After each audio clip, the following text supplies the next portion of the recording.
రెడీయా? ఓం శ్రీ గణేశాయ నమః, ఓం శ్రీ సరస్వత్యై నమః, ఓం శ్రీ గురుభ్యో నమః. 3వ అధ్యాయం ప్రారంభం. సద్గురు కృప కలుగుతున్నట్లు గుర్తు. నామధారకునికి వలె గురుమహిమను గురించి తెలుసుకోవాలన్న జిజ్ఞాస అంతకంతకు అధికమవ్వడం, ఇదే నిజమైన భక్తికి చిహ్నం. 3-4 అధ్యాయాలు ఈ విషయాన్నే వివరిస్తాయి. సృష్టి వికాసం కోసం అవతరించిన వారు అత్రి మహర్షి. ఆ కార్యాన్ని నెరవేర్చడానికి తనను తాను దత్తం చేసుకున్న పరమేశ్వరుడే దత్తాత్రేయుడు. అందుకు దోహదకారి అయిన దూర్వాస శాపాన్ని కూడా స్వీకరించాడు. ఆయన త్రిమూర్త్యాత్మకుడైనందువలన గురుధ్యాన శ్లోకం ఆయనకు సంపూర్ణంగా వర్తిస్తుంది. సిద్ధపురుషులందరి రూపంలో మానవాళిని సదా అనుగ్రహించేది ఆయనే.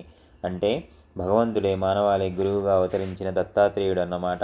అందుకే దత్తావతారాలైన శ్రీపాద వల్లభుడు, నృసింహ సరస్వతి, మాణిక్య ప్రభువు, అకల్కోట స్వామి, షిరిడీ సాయిబాబా వంటి సద్గురువులకు స్కాంద పురాణాంతర్గతమైన గురుగీతలోని గురుస్థుతి శ్లోకాలు యథాతథంగా సరిపోతాయి. అట్టి వారినే ముముక్షులు ఆశ్రయించాలని, తదన్యులను కాదని భగవద్గీత 4వ అధ్యాయం 34వ శ్లోకంలో శ్రీకృష్ణుడు ఆదేశిస్తారు. ముముక్షువు ఇటువంటి దత్తావతారాల చరిత్రలను, బోధలను శ్రద్ధగా పారాయణ, శ్రవణ ఆదులు చేసి శ్రీ దత్తానుగ్రహానికి పాత్రుడవ్వాలి. అప్పుడే తగు రీతిన గురువు అనుగ్రహం ప్రాప్తిస్తుంది. అందుకే సాయినాథుడు తన భక్తుడైన కుషాభావు చేత శ్రీ గురుచరిత్ర 108 సార్లు పారాయణ చేయించారు. ఆ తరువాతనే అతడు పూర్ణ దత్తావతారమైన సాయినాథుని అనుగ్రహానికి పాత్రుడు కాగలిగాడు. కథారంభం. నామధారకుడు నమస్కరించి, ఓ సిద్ధముని, మీరు నా సందేహాలన్నీ తొలగించారు. నా గురువు యొక్క యథార్థతత్వం తెలిసింది. మీకు జయము. ఇంతకు మీ నివాసం ఎక్కడ? మీకు భోజనం ఎలా లభిస్తున్నది అని అడిగాడు. సిద్ధయోగి అతనిని కౌగిలించుకొని ఆశీర్వదించి నవ్వుతూ, నేను ఎప్పుడూ శ్రీగురుని చెంతనే ఉంటాను. శ్రీగురుడు స్మరణయే నాకు ఆహారం, వారి మహిమయే నాకు అమృతతుల్యమైన పానీయం. ఈ శ్రీగురు చరిత్ర గ్రంథము శ్రవణం చేస్తుంటే భుక్తి ముక్తి శీఘ్రంగా లభిస్తాయి. పరిశుద్ధులైన దీనిని 7 రోజుల్లో పారాయణ లేక శ్రవణం చేసిన వారి పాపాలు నశించి సంతానము, ధనధాన్యాలు, దీర్ఘాయువు, జ్ఞానము ఎవరు కోరినది వారికి లభిస్తుంది. నిష్కాములకు ముక్తినిస్తుంది అని చెప్పి తన వద్దనున్న గ్రంథం చూపారు. నామధారకుడు ఎంతో ఆసక్తితో ఆయన పాదాలకు నమస్కరించి, మీరు ఈ గ్రంథం సంగతి చెబుతుంటే నాకు ఎంతో దూరం నడిచి దప్పిక కొన్నవాడికి సాక్షాత్తు అమృతమే పోసినట్లున్నది.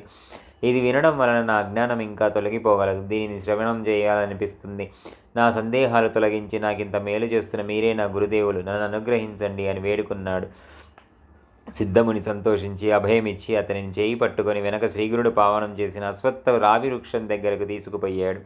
నామధారకుడిని దాని కింద తమ దగ్గరగా కూర్చోబెట్టుకొని ఇలా చెప్పాడు. నాయన, అజ్ఞానం వలన నీకు శ్రీగురుని యందు దృఢమైన భక్తి కుదరలేదు. ఆయన్ని సందేహించడం వల్లనే నీకు ఇన్ని కష్టాలు వచ్చాయి. సదాచార సంపన్నుడైన గురువును పూర్ణమైన భక్తితో విశ్వసించి సేవించగల వారికే వారి నిజతత్వం అర్థమవుతుంది. అట్టి వారికే కష్టాలు తొలగి అభీష్టాలు నెరవేరుతాయి. నిజానికి సద్గురువు తన పర భేదం లేకుండా అందరిపైన అపారమైన దయ కురిపిస్తుంటాడు. నీరు ఎత్తైన ప్రాంతంలో నిలువజాలనట్లు దాంభికులకు ఆయన కృప లభించదు. గురువుకు సాటి అయినది ఏమీ లేదు. కల్పవృక్షము, చింతామణి కోరినవి మాత్రమే ప్రసాదించగలవు, కానీ గురువు మనం కోరని దానిని కూడా ప్రసాదిస్తారు. ఆయన స్పర్శ దీక్షతోనే మనకు ప్రపంచమంతా బ్రహ్మమయంగా వర్షింపజేస్తారు. ఆయననే శంకించే వారికి ఆయన ఏమి చేయగలడు?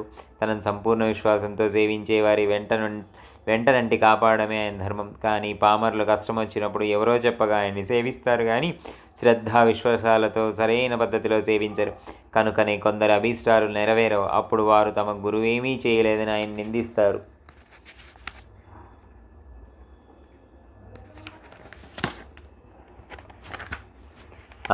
నిందిస్తారు. నామధారకుడు ఆయనకు నమస్కరించి, స్వామి, నాకు శ్రీగురుని లీలలు వినిపించి కృతార్థుణ్ణి చెయ్యండి. శ్రీగురుడు త్రిమూర్త్యాత్మకమైన భగవంతుడు అంటిరి కదా, ఆయన మొదట అలా ఎందుకు అవతరించారో సెలవీయండి అని వేడుకున్నాడు. సిద్ధముని సంతోషించి, శ్రీగురుని పట్ల నీకిట్టి శ్రద్ధ కలగడం ఎంతో శుభసూచకం. ఇంతవరకు శ్రీగురుని లీలల గురించి ఎంత ప్రీతితో ఎవరెవరు అడుగనే లేదు. ముముక్షువులకు మాత్రమే ఇట్టి అభిరుచి కలుగుతుంది.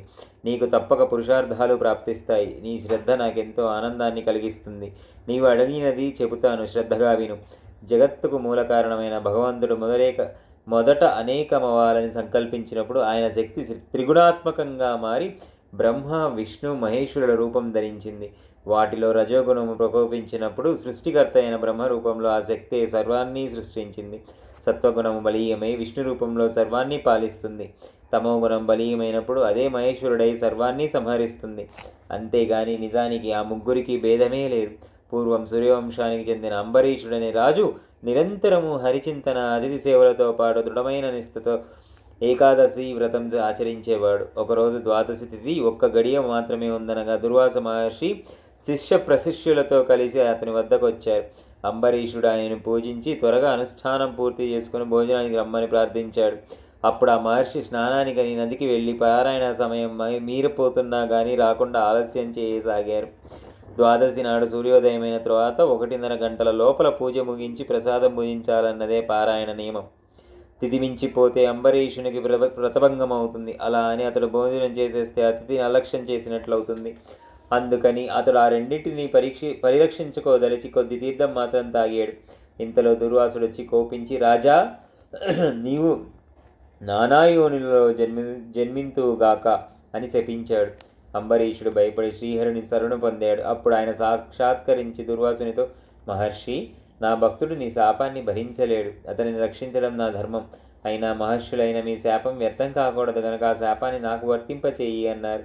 అలాగైనా శ్రీహరి తిరిగి తిరిగి అవతరిస్తూ లోకోపకారం చేయగలడని తలచి సంతోషించి దుర్వాసుడు, విశ్వాత్మ, మీ గురించి తపస్సు చేస్తున్న యోగులకు ప్రత్యక్ష దర్శనం ఇవ్వడానికి, జంతు యోనులలో జన్మించిన పావులను ఉద్ధరించడానికి మీరు భూలోకంలో ఎప్పుడూ అవతరిస్తూ ఉండండి అన్నారు.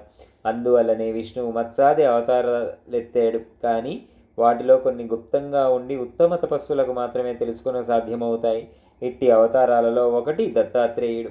ఈయన అత్రి అనసూయలకు జన్మించాడు. శ్రీ దత్తాయ గురవే నమః. శ్రీవల్లభాయ నమః. శ్రీ నృసింహ సరస్వత్యై నమః. 3వ అధ్యాయం సమాప్తం.